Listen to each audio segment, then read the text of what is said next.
Бидэнтэй танилцуулахгүй юу? Таны нэрийг хэн гэдэг вэ? Та одоо ямар ажил хийж байгаа вэ? Урд нь ямар ажил хийдэг байсан бэ? Би одоо Гиндингийн Цэрэн Дулам гэдэг. Одоо би Улс төрийн хэл сэргээр хэлмэгцлийн дурсгалын музейний эрхлэгч хийж байгаа. Хуучин бол би Анагаахны дээд сургуулийн багш, докторийн зөвлөх хэмж байсан. Тэгээд бол эцсүүлд нь энэ уянтай ажил хийхин тулд одоо энэ ардчлалын үед бол би хэлмэгцтийг одоо хөнгөжүүлэх юм одоо ажилд орсон. Ингээд үзэн эрхлэгч хийж байна. Та гадаадын хүмүүст Монголын социализм, коммунизмын үеийн талаар ярьж өгвөл та ямар гол шинж тэмдгүүдийг нэрлэх вэ? За коммунизмын үед бол ерөнхийдөө монголчуудын амьдрал бол сайн байсан. Тэгээд тэр үед бол хүмүүс үн төлөвгүй эмнүүлдэг, үн төлөвгүй сургууль сурдаг юм байсан. За тэгээд бол ерөнхийдөө тэр хүмүүс сурах тийм юм бол бүрэн эрхтэй боловч тэр зарим талаараа бол хүний эрхэл зөрчигдж исэн. Жишээлбэл хүмүүс чөлөөтэй хүн үгээ хэлэх эрх байхгүй. Үүнээс болоод бол тэр яг одоо хойсгол өссөн үед бол тэр тайж одоо юунуудыг хөрөнгөтэй улсуудын тэрийг л одоо хадж байгаа тийм ээ. Тэдний хөрөнгийг хураах тийм юмнууд эхэлж ирсэн л да. Энэ одоо өөрөөр хэлбэл манай Монгол бол хойсгол өсөнгүүтэл бас давхар л одоо хэлмэглэл эхэлсэн гэж үздэг л дээ. 1921 он 22 оноос эхэлж хэлмэглэл эхэлсэн гэж үздэг. Тэгэхээр тэр үед бол бас тэр хүмүүсийн ноёд хаадын одоо ажлаас нь халдах тийм ээ. Тэр сонгуульд орох эрхгүй энэ тэр тийм эрхүүд нь зөрчигдөж ирсэн. За үүнээс гадна л тэр улс төрийн хэлс хэрэгээр одоо хэлмэгдэх явдал бас үе байсан. Жишээл манай музейд бол тэр 4 үе шатаар явагдсан. Нэгдүгээрт бол тэр 22 онд одоо Данзангийн хэрэг гэдгээр одоо гэж хүмбэл Монголын ерөнхий сайд байсан. Тэр хүн одоо заазлагдсан. Данзан бол төв хорны нарийн бичгийн дарга байсан. Тэр хүн бас хэлс хэрэгээр одоо ингээд заазлагдсан. За түүнээс хойш 1933 онд бас Монголд бол одоо бас тэр хэтэрхий их тарангуйлах хойсгол одоо коммунист дэглэмийн тэрнээс болж ард түмэн хамтаржуулах тийм ээ. I'm sorry, Heather, but how can you smile at the camera if you're talking about purges? You know, I don't know. Just let it ride. All right, fine. You know? Okay. Yeah, I mean, it's just...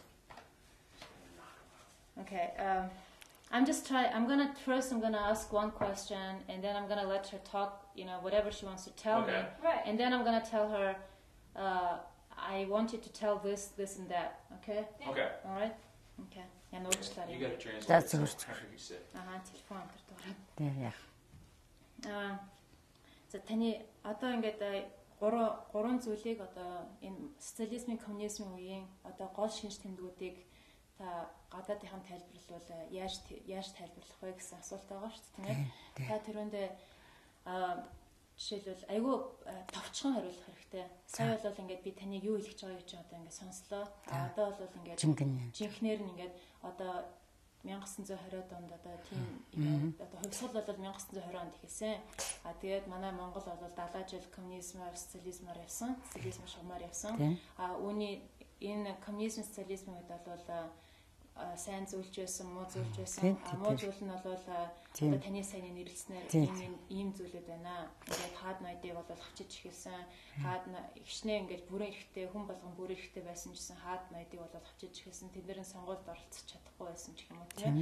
Тэгээд одоо ингээд жишээлбэл өөр үзэл бодолтой хүмүүсийг авчиж байсан. Ингээд та тэгж яриул надаа. Тэгээд их товчхон. Okay. Start. Okay.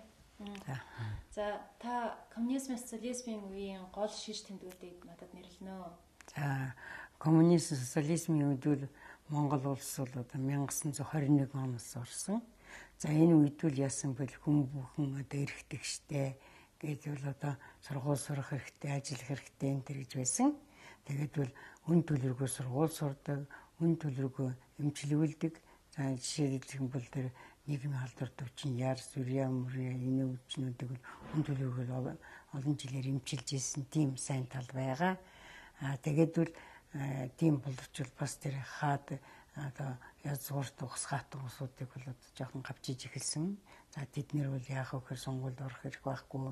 Тэгэл хаад ноёдын тавьж гаралтай энэ тэр бол нуух хүүхдүүд нь тийм одоо хэлбэрт орж ирсэн юм аа. За тэгээд бол тэр тэдний муу талны хүүхдийн зөв хүний эрх одоо зөрчигдчихсэн. Өөрөөр хэлбэл хүн чөлөөтэй үг хэлэх эрх байхгүй. Үүнээс гадна бол тэр дан дэглэмд тэр дарангуул нэг намын одоо дарангуул тийм ээ. Тэгвэргээ өрвөл одоо зарим одоо үед бол тийм хэлмэдэл бас явагдсан. Үеэр шатаараа явагдсан. За энийг бол манай музейд харуулсан. Энэ улс төрийн хэлс хэрэгээр хэлмэгдсэн тийм музейд бол нэгдүгээр шат үедээ бол тэр 22 оноос эхлээд бол 30-аад он хүртэл одоо гэдалууд тэр юунуудыг дайж мажид нэрээр хавчиж хөрөнгөний хураах тийм юунд явуулсан. Үүнээс гадна бол тэр улс төрийн одоо зүтгэлтэн бодоо гэж ерөнхий сайд намын тохироны нэрийн бичгийн дараа данзын эднэрийг заазаар авсан байгаа. За үүнээс гадна бол 30-аад оноос эхлээд бол бас нөгөө хэлмэгдлийг хийсэн. За энэ үл югтэн зэрэг тэр юу лам нараа болоод тэр урайд нарыг геноцид маягаар одоо хэлмэгдүүлэх тийм явдал гарсан. За энэ үл ганцхан Монголоос биш. Комментэр нь одоо зөвлөлт холбоот улсын одоо юухаар бас заавраар энэ одоо Сталины одоо зааврын тэр ингэж явагдсан юм аа.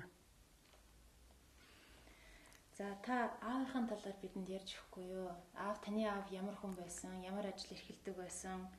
Тэгээд энэ хэлмэгдлийн үеэр таны аавтай ямар юу тохиолдсон бэ? Та бидэнтэй хуваалцахгүй юу? За миний аав бол Бэлжидийн Гиндэн гэж хүн байсан. 1895 онд төрсөн. Өөр ханга аймгийн Таргцсан онд төрсөн. Энэ хүн бол малчин хүн байсан. Тэгээд бол одоо тийм занг гэж нэрлэдэг байсан тэр үл хүүхд өртөө одоо өөрөөр шуудан зөөгч тийм одоо олон Монголынхаа нутгаар явж одоо үдсэн Монголын ард түмний амьдралыг үтсэн. Тэгээ энэ хүн бол тийм тэр үед сургууль соёл байгаа гэвч одоо тийм нагц ах нь бол одоо эрдэмтэй номтой лам хүн байсан учраас тэр одоо шашны одоо философи сурах тэр ерөнхийдөө тэр хүн бол боловсралтай тооводдаг тийм бичвэсгтэй юм л хүн байсан. Тэгээд бол тэр 1920-ад оны үед одоо хувьсгалын ажилд бас одоо идэвхтэй оролцож ирсэн ядуу хүн учраас тэр ядуу хүмүүст дэмжиж ингэж одоо оролцсон. Энээс болоод эвлийн гишүүн болж эвлийн өөрийн дарга намын өөрийн даргын дээр хийжсэн. Тэгээ 1924 онд анхны 23 онд ирж эвлийн хурал ороод 24 онд Монголын их хурлд одоо төлөөлөгчөөр ирээд их хурлаас бол олоодаа үг хэлж ард түмнийхээ амьдралыг ярьсан учраас тэндээсэн бол анхны баг хурлын дараагаар сонгогдож баг хурлын даргын ажлыг 1924 оноос 28 оны хүртэл хийсэн. 1928 оноос эхлээд тэр үед одоо тэр гэрэлсэн тэгээд бийж гарсан байсан. Тэгээд бол 28 оноос эхлээд намын тохироны нарийн бичгийн дарга хийж исэн юм аа. За ингэж явах үед тэр одоо Монголын ард түмний одоо амьдралын тэрийг их сайн судалж тэдний ах амьдралыг яаж сайжруулахын талаар онцлог тэр өөрийн их оронч үзэлтэй үндэсний хөгжүүлэх за тэгээд одоогийн үеийн зах зээлийн арга тэгээд ард түмний бол мал энтрийг хөгжүүлэхийн талаар их анхаарч ирсэн юм. Тэгээ 1932 онд одоо юу болсон ч эсэргүү бослого болсон. Тэр үед бол манай аав бол 32 оноос эхлээд 1936 он хүртэл ерөнхий сайдны ажил хийсэн. Монголын ерөнхий сайд байсан. За тэгээд яг би ганц охин эхнэр нь Ноёнжид гэж хүн байсан. За тэгээд ерөнхий сайдын ажил хийж байгаа. Тэгээд бол одоо манай одоо засгаас буруу явдал гаргасан юм учраас тэр юу бол бослогыг зогсоогоод тэр үед иргэний дайн үүсч болох байсан. Тэгээд засгийн газрын буруу гэдэг тэгээд цэргээр дарж одоо дайн зогсооцсон. Тэр үедээ бол Баяжигтэн гэдэл олзон гаргасан. За энэ Баяжигтэн гэж юу гэсэн бол ард түмэндээ тэр ард түмэн баян байх юм бол улс их орон баян байна гэд тэгээ ядуу хүн одоо баян болоосай гэдгээр тэр малыг хамтаржуулах тийм колхоз энэ тийм байгуулахыг дургуутсад тэдний хөрөнгөний одоо яс тэр үед бол хамгийн их мал өссөн юм байна. За ингээд бол тэр явдал баяжигтэн гэдэг л озон таалагддаг байхгүй стайл нь. За түүнээс гадна бол лам нарыг бол одоо бас устгаж болохгүй тийм одоо бодлого хойноос тийм чиглэл өгчээсэн лам нарыг устгах юм бол манай эсхитэн энэ хүмүүс бол Монголын одоо ард түмний төлөө явна. Эднэр одоо эрдэм номыг сургана. Тэднэр дотор эрдэмтэй номтой эмч домч тийм ээ ийм улсууд байсан учраас тэднийг одоо бас өмөрөх юм явдал үзэн бурхан шишний устгаж болохгүй. Бурхан соёлын энэ соёл одоо манай одоо эрдэм ном сурах тийм одоо шир юм гэдгийг хэлж илээсэн л да. За энэ учраас бол тэр 36 онд аавыг бол ажлаас нь яагаад халсан гэдэг зөвлөлт холбоот улсад 2-3 удаа айлчлахад бол Сталинтай уулзаад Сталингаас бол тэр одоо аавын бодлогыг буруусгаж үзсэн байхгүй. Яагаад бол нэгдүгээр цэвэр оруулахгүй, хоёрдугаар бол тэр баяжигтэг лаозон таалаадаг лам нарыг алуулахгүй гэсэн тийм одоо тиймээс болоод ажлаас нь халаад зөвлөлт холбоот улсад эмчлүүлэх нэрээр бол зөвлөлт холбоот улсад одоо цөлсөн нэг ясныг бол гэр бүлтэй хамт тэгээд эцэг маань бол хэлжсэн миний толгойг эмчлэх, Кремль эмчлэх гэж байгаа эмчлүүлэх шаардлагагүй би бол одоо эрүүл сарвал байна гэдэг дург үс гэлэж гисэн. Тэгээд бол тийш нь бол Кремийн Форос гэдэг газар одоо бид нэр одоо 20-нд байсан. Гэрийн 20-нд өөр Монгол хүнтэй уулзахгүй, элчинт сайдтай уулзахгүй, ямар ч харьцаа байхгүй, Монголын хэвлэл сонинж авахгүй ингээд байсан. Тэр үед бол би яг хэлмэл сурч байсан. Тэгээд бол монгол хэл юм жоох мартаж исэн. Ийм учраас эцэг маань одоо олон удаа их орноо их санаж тэгж бичээсэн. Би бас нэг жишээг нь хий. Малны үнээр хангалж одоо аргалын утаа үнэртэж миний алтан тал нутг минь гэж тэгж бичижсэн. За энэ хүн бол бас тэр хар ухаантай, гүн ухаантай, шүлгэлж хэлдэг, илтгэл хэлэхтэй бол дандаа цээжээрээ ярьдаг. Тэр өөрөө л цээжээр яриад бичүүлээд тэр нэг бол ингээд уншдаг. Ингээд бол надад бол өөрөө монгол хэл бичээ зааж ирсэн. Их орноос хол байгаа учраас миний хүүхэд одоо хэл нэлээ мартаж байна. Их орондоо харьяа. Би заавал дарга болох шаардлагагүй. Би энгийн ажлыг хийж чадна тэр гэж ингээ олоотой бичижсэн боловч зөвлөлтөөс яагаад би монгол иргэн байж зөвлөл болоод утсан одоо зөвшөөрлөө их орондоо харих ёстой юм бэ. Би бүх хууль зөрчиж гэр орондоо харьмаа их орондоо харьяа гэж ихлэг гуйж исэн. Гэвч тэрийг зөвшөөрөөгүй. Тэгээ 1937 оны 7 сарын 17-ны өдөр манай аавыг Сооч хотод шилжүүлээ. Тэр Форосоос тэгээд бол тэр Соочд бол баривч КГБ-гийн төлөөлөгч нэрж барьсан.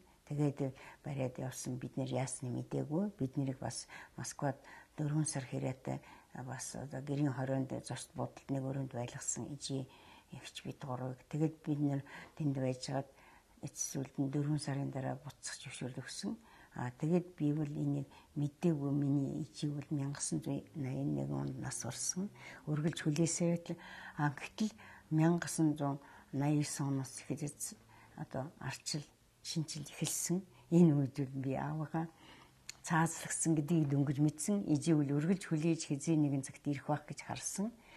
Тэр цаазлагсан 1937 оны 11 сарын 26-ны өдөр манай улсыг тунхагласан өдөр миний эсгийг цаазлсан. Москва хотод цаазлсан.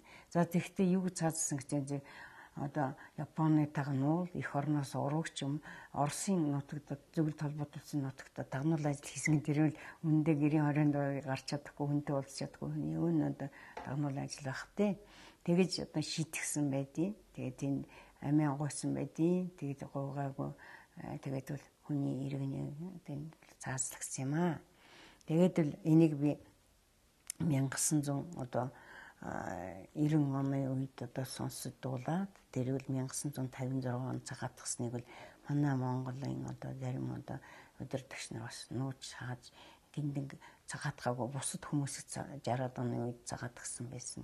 Тэгээд би их харавсан. Тэгээд тэнд бол санаа сэтгэлд их хачин санагдаж ингээд л би бол бодсон гиндийн хэрэг гэж их том хэрэг болсон. Энэ хэрэгээр бол далиндуулж одоо их олон хүмүүсийн Монголын 35 мянган иргэнийг одоо хэл сэргээр хэлмэгдүүлж 29 мянган хүмүүсийг заазалж бусдын одоо орон шоронд хорж исэн. Ийм учраас би буянтай ажил хийх ёстой. Нэг талаараа эцгийнхээ нэрийг сэргээх ёстой. Хоёрдугаар нь миний эцгээр нэрийг хэлмэгдсэн улсуудад дурсгал гүшээ болгож одоо яах ёстой. Энийг хэн хөөцөлдөх ёстой, би хөөцөлдөх ёстой гэдэг талаар хөөцөлдөж эцэс сүлд нь 3 жилийн дараа явсны дараа буянтай одоо бас өөрийн хүмүүсээс хэлмэгдсэн одоо ерөнхий сайд байсан засраагаас зөвшөөрч музей байгуулах шийдэл гаргасан. Мөн одоо соёлын яамны сайд байсан Инквайр одооны ерөнхий сайд энэ намайг музейн дараагаар тавьсан.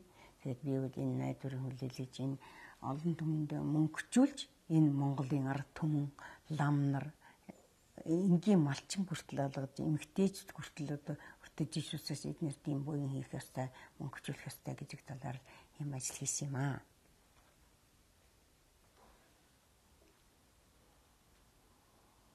Basically what you told us was all the questions that I wanted to ask. Great. Have we got something? You good with it? Yes, everything is fine. She's very precise. All the questions, I mean, all the answers that she gave were not repetitive. It was very informative. Good. I just want to ask her one more question. Good. I was going to say, if you had one you thought of yourself or whatever, go ahead. Well, yeah. Okay, just last question, and that will be it. Okay. Yeah. Хамгийн сүүлийн асуулт та бараг бүх асуултууд ингээд хариулчихлаа. Тийм тэгээд би бол энэ бодож энэ манай музейтэй ижил музей байдгийг би мдэггүйсэн. Ингээд буянтай хүн гэдэг Илиота Бикалис гэж одоо Америкийн иргэн тэр музейд их тусалж исэн хүн л дээ. Тэгээд тэр хүн бол Колокосын номыг авчирч надад үзүүлсэн. Одоо дэлхийн ивэрийнүүдийг хэлмэдүүлсэн тухай тийм. Тэгээд бол тэрний одоо жишгээр л манайх ажиллаж байгаа л да. Жишээлбэл хэлбэл залуу үеийг одоо хүмүүжүүлэх, сурталчлах, тэгээд тэднийг дахин одоо хэлмэгдэл бий болгохгүй алтаач өтөө хүн биеинтэй хорсол энэ явсан явсараад хэлмэгдэл болдог. Тэрнийг одоо урьдчилан сэргийлж одоо бол дунд сургуулийн 8 дугаар ангиас эхлээд хэлмэгдлийн талаар лекц одоо хичээл зааж байгаа. Тэр манайх бол бас тэр залуу үеийн сургуулийн хүүхдүүд хичээл заадаг. Оюутан эднэр дипломны ажил хийх, эрдэмтэн эднэр энд ирж одоо судалгаа хийдэг. Тэгээ 90-ад оноос эхлээд үл тэр ном хэвлэлийг цуглуулж гаргасан юунуудыг ингэсэн. За түүнээс гадна бол Америк энэ одоо Сорос за тэгэл Гитааны корпус эднэрээс бол одоо манайд бол ер нь далаад одоо гадаадын хүмүүс янз бүрийн гадаадын хүмүүс ирж үзчихсэн. Тэгэхээр энэ бол бид нар бол одоо хүмүүжүүлэх хойч үеийн бол эрүүл сарвал ухаантай хүний эрхийг дээдэлдэг тийм ээ. Конвенци одоо энэ Америкаас гарсан бүгдлийн конвенцийг одоо нэвтрүүлдэг. За ингээд бас түүнээс гадна тэр хэлмэгдсэн ар гэрийн хүмүүс бидний манай музейг дэмждэг. Тэдний одоо холбоог байгуулад тэднэр дундаа бол бас хүмүүжлийн ажил за тэгэл янз бүрийн тусламж ийм ажил хийдэг л дээ. 1928, 1932 он, 1960-ад онуудад монголчууд энэ Монголын ард түмэн энэ социалист одоо энэ дарангууллаас гэх юм уу чөлөөлөхийг одоо чөлөөлөх тийм оролдлогууд гарсан. Та эдгээр оролдлогуудын талаар товч ярьж өгөхгүй юу гэдэнд. За тэгэхээр 1920 хэдэн оных чинь бол тэд нэр одоо тэр бослого байхгүй тэр ламнар голнууд ламнар энэ тэр бослсон ягаан сүм хийдэг устгаад нөгөө одоо манай нэг хэлмэгдлийн нэг өдөр гэсэн тийм том юу байгаад тэр бол хамгийн чухал танаа кинонд бол тэгэхээр тэр юу хөтэн зэрэг лам нарын хийдийн устгаж бурхны нэвдэж номын шатааж тэднийг одоо хөөж тууж тийм баривчлах тийм одоо орон шоронд хийх зарим нь заазлах юм явуулсан. За тэгээд бол тэр 30-аад оны үед хамгийн их оргил байсан. Тэр хэлмэгдлийн. За энэ бол зөвлөлт холбоотоос зохион байгуулалтайгаар тийм ээ. Гинтэн дэмдэн хэрэг гэдгээр их том хэрэг болгож одоо анхны 1937 оны 9 сарын 10-ны өдөр бол хэлмэгдийг дурсах өдөр гэж одоо манай бий болсон. Тэр өдрүүл анхны 14-ийг цаазалсан. Тэгээд их баривчлага ихэлсэн. Тэр тэгээд хачин их олон хүмүүсийг 100 хэдэн баривчлаад жанжин саавыг баривчлах. Тэгээд малчин ч гэсэн одоо ажилчин эмэгтэйчүүд хүртэл баригдаж ийм юм явагц тийм. 1940-од оны хэлмэгдэл нь бол тэр сэхидний төөрөгдөл үнцэрхэг үзэл гэдгээр өөрөөр хэлбэл тэр Монголын одоо заншил манштыг одоо дэмжих тийм одоо санаатай улсууд гарч ирсэн. Сэхиднүүд бол тэр дахин шүдэх тийм ээ. Одоо Цэдэн Балын үеийн одоо алдаанууд хэлж ирээд тэгснээс болж тэд нэр бас хэлмэгдсэн нэг юм хэлмэгдэл явагдсан. Дараа нь нөгөө сангийн аж ахуйн талаар ингээд хэлмэгдэл ийм үе шатаар явагдсан тийм ээ. Сангийн аж ахуйн хэлмэгдэл нь хэд? Одоо сангийн аж ахуйн одоо 60-70-аад оны үед л явагдсан л да. Тэгээд энэ хэлмэгдлүүдийн одоо хэлмэгдлийн зэрэгцээ бол энэ хэлмэгдлүүд яагаад явагдсан бэ? Яагаад тэгвэл ер нь ямар учиртайгаар явагдсан бэ? Тэгээ хүний эрхэл одоо тийм өөрсдөө өөрснийг бас одоо өөрөөр хэлбэл тэр коммунист дэглэмийн дарангуйллаар тийм ээ. Тэд нар бол одоо дарах сайднаар тийм улсуудын хил намыг дарах тийм юмар явагдсан шүү дээ тийм ээ. Гэхдээ коммунизм үед одоо жишээлбэл 20-д онд, 30-д онд, 60-д онд, 40-д онд гэж хэлсэн. Тэр энэ хэлмэгдлүүд явагдсны учир нь бол одоо 20-д онд монголчууд өөрсдөө одоо ламнар өөрсдөө энэ социалист одоо энэ дэглэмийн эсрэг боссон. Тэгэл альва нэгэн бослого гарахад хэлмэгдэл зэрэгцээ явагдаж байсан. Нөгөө улсуудад бослого гаргаагүй. Тэгээ янз бүрийн хуудас бичих одоо хэвлэл сонд бичих тэр хуудас тараах тийм юмнууд хийсэн байхгүй. Тэгээ тэр улсууд бол одоо тэр 30-аад оны хэлмэглээс л өөр л дээ. Тийм ээ? Арай тэр одоо жишээлбэл ажлаас нь халаад өдөө томилдоор явуулаа тийм ээ. Тэгээд бол нөгөө албан тушаалтай байсан улсуудад тушаалыг бууруулад тийм ээ. Жишээ дэлхийн эмч хүнийг эмч биш одоо багамж ажиллуулаа. Одоо тийм дарга сайдын байсан улсууд зүгээр нэг нэгтлэн бодох ч юм уу тийм ярамаар хэлэх тийм мэтэр бол арга хэмжээ авагдсан багтгүй. Гэхдээ яг ардын засгийн газрын эсрэг одоо юу хэмдэ нууцгаа тийм ажил явагдаж байсан уу? Ер нь одоо энэ хэлмэгдлийн эсрэг ч юм уу одоо энэ коммунизмын үед бол Монголын ард түмэн өөрсдөө бас их чөлөөтэй байхыг бол хүсэж байсан. Тэр үеийн талаатаа ярихгүй юу? Хүмүүс тэгээд тэр сэхэдний төөргөдөл гэдэг чинь тийм байхгүй. Тэгээд үнцэрх үзэл гэдэг чинь яг Монгол бичгийг нэг хэсэг одоо Монгол бичгийг устгаад хуучин Монгол үсгийн устгаа шин өсгөр орсон байхгүй тийм. Тэр нь зарим хүмүүс дургуй нь хөрсөн. Энээс бол сэхэдний төөргөдөл тийм ээ. За тэгээд тэр юуны түүхийн ном бичсэн Жамсран гэж хүн Сүхбаатар гэж хүн тэд нэр одоо арга хэмжээ авагдсан тийм. Ийм үс тийм учраас тэр сэхэдний төөргөдөл гэдэг л тэр одоо хэтэрхий хүндрэх үзэл дээ. Монгол одоо заншил Монгол ном хэвлэл унших хүчин юугаа сэргээ мэргээ гэсэн тийм л зөрчил гарсан байхгүй да. Энээс болоод тэд нар үл дэгдэм бол тийм бослого маягийн биш.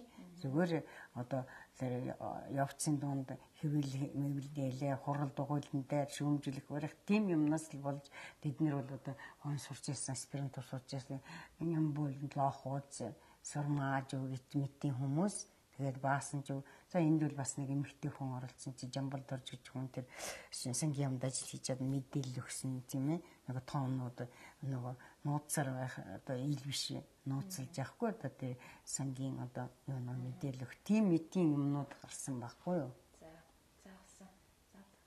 Okay. She answered all the questions, but I'm gonna repeat one more question so that she gives me like very precise answer. Okay. And that will be it. Good. Та бараг бүх асуултанд нь хариулчихсан.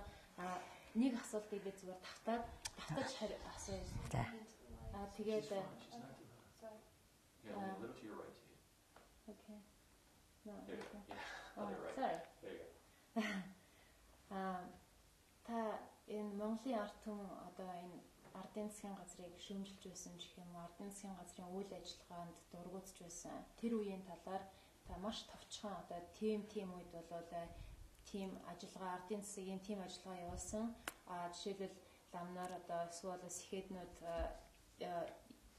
тийм учраас одоо дургуутж байсан ч юм уу тийм ээ. Тэгээ маш товчхон үнийг надад хэлчихгүй.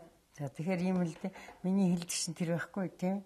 Одоо ингээд баян хүн байж болохгүй гэдэг тийм ээ. Тэгэхээр тэр чин одоо орчин үед бол хүн одоо чадвараар баяжсан тийм ээ. Энэ нэг л одоо хүмүүс тэрнийг эсрэгүүд дургуутсан тийм үү. Тэгэхээр ядуу улсууд бол одоо үед гараад байна шүү дээ. Ардчлалын үед ч гэсэн байна тийм ээ. Тэгэхээр тэр бол чадалмуутай улсууд тийм үү. Ямарваа нэг юм бол мэрэгжил чадвар шаарддаг тийм ээ. Одоо зах зээлийн бодлого явж байна тийм. Тэр үед бол тэр жижиг гар үйлдвэрийг хөгжүүлэх тийм одоо юм бол бас хориотой яахан байхгүй дамын худалдаа хийлээ гэж байна. Одоо эн чинь бол зах зээлийн юм тийм ээ. Энэ нэг хэлбэр нь тийм үү. Нөгөө дургүй үзэж байгаа шалтгаан бол би улс төрийн улс төрийн зүтгэлтэн биш учраас бас сайн дүгнэж чадахгүй байж магадгүй. Тэгэхээр хамгийн гол нь бол тэр хүний эрх гэж байна шүү дээ. Хүн одоо хэлэх одоо бүрэн чөлөөт үгээ хэлэх хэрэгтэй. Одоо урал дугуйлан дээр шүүмжлэх хэрэгтэй тийм ээ. Одоо бол ил тод болцсон учраас одоо хэвлэл сонд бол янз бүрийн одоо юмнуудыг бичиж штэ тий. Тим юмд бол бас одоо хориотой байсан бас хүмүүс жоохон дургуутсан тийм үү. Үүнээс гадна л тэр юуны талаар эрх тушаал булаацалдах тийм бас тэр зарим одоо хүмүүс дотор тэр хэлмэглэлд өртөгц улсууд дотор бол хэтэрхий коммунист дэглэм бас зарим хүмүүс хэтэрхий байсан байж магадгүй гэж би бодож байна. Тэрнээсээ бас алдаа гарсан ийм л байгаа.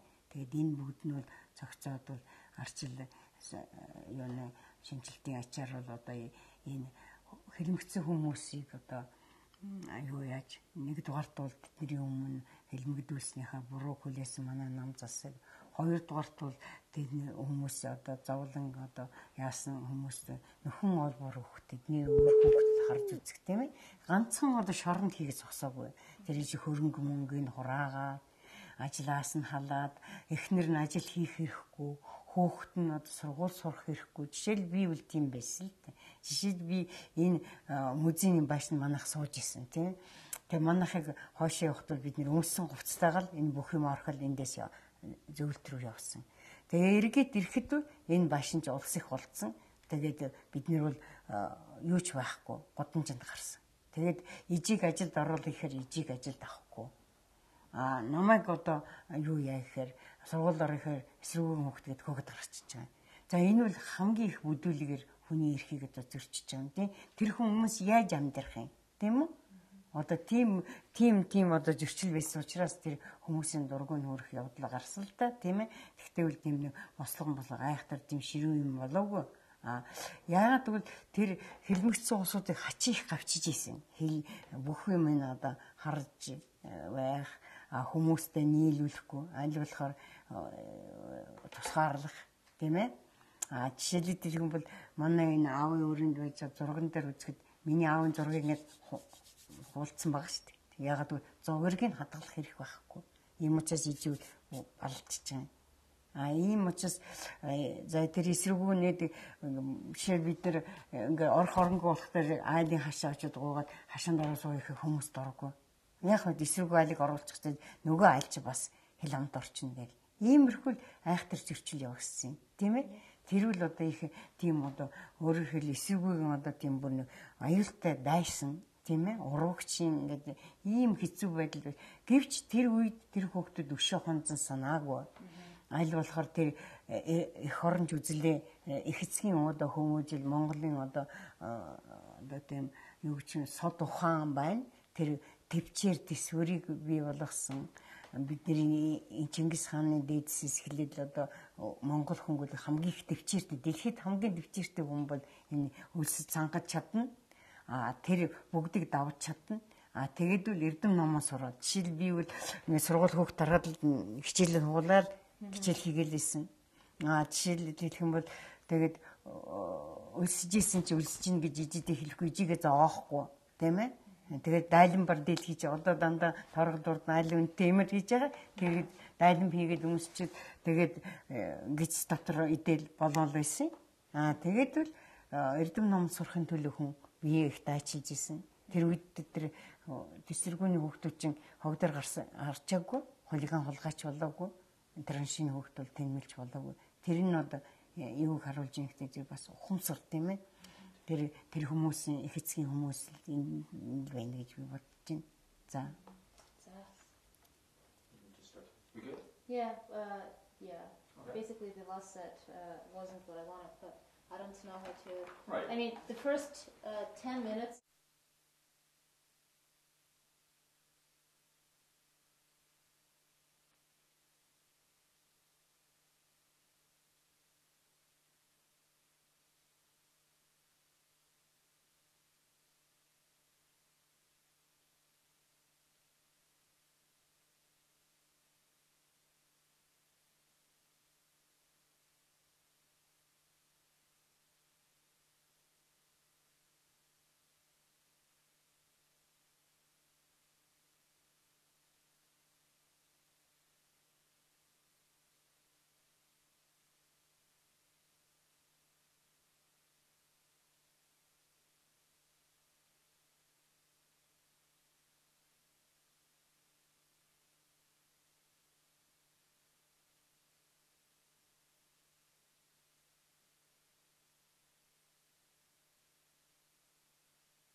We're rolling. Go ahead. Let it rip. Okay. Extraordinary plenary session has. Okay, now let me just stop and think about it. I have to step away because I'm in the shot. In the reflection. Hang in there, Dava. Dava, the moving wall.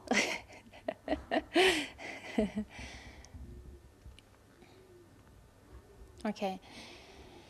Okay, extraordinary plenary session has held 51 court sessions between 1937 and 1939, in which 25,785 people have been sentenced, out of which 20,474 people received the highest possible sentencing, death, and 5,103 people have received 10 years of prison.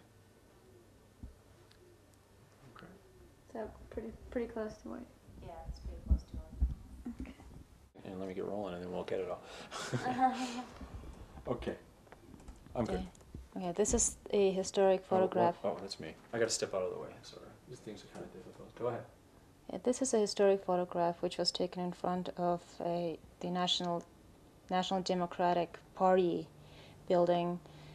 And in this photograph, there are a number of intellectuals, religious leaders, and political activists who have been purged during the communist regime, and whose names have been restored during the democratic movement, during the democratic revolution. I don't know, I can start again. So. No, it's not.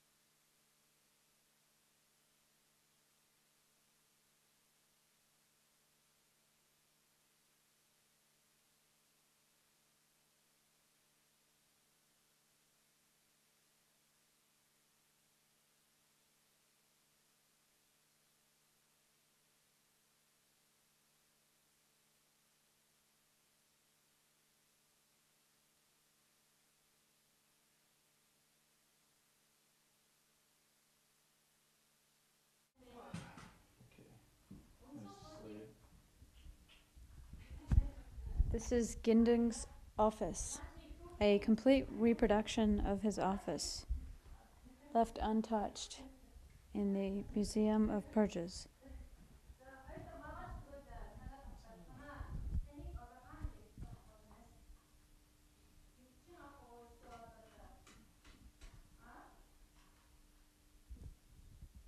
He's got a mean look about him.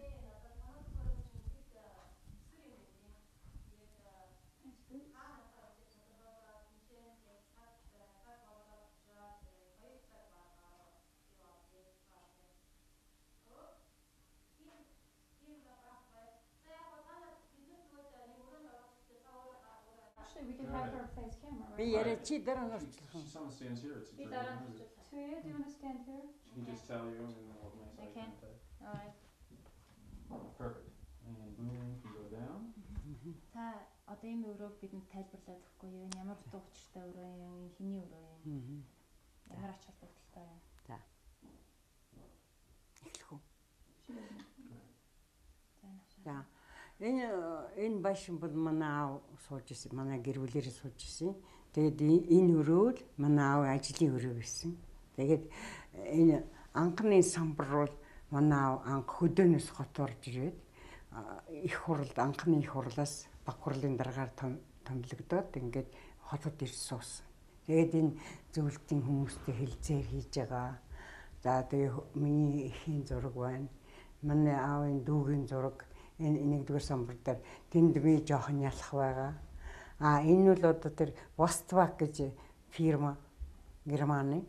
Тэр Германы фирмаас аваад бэлгэлж исэн буу дуран байгаа. Okay. How do you want to go? Like, I don't know. I was just going to have a talk. I didn't realize I was going to have to go on Yeah. a tour.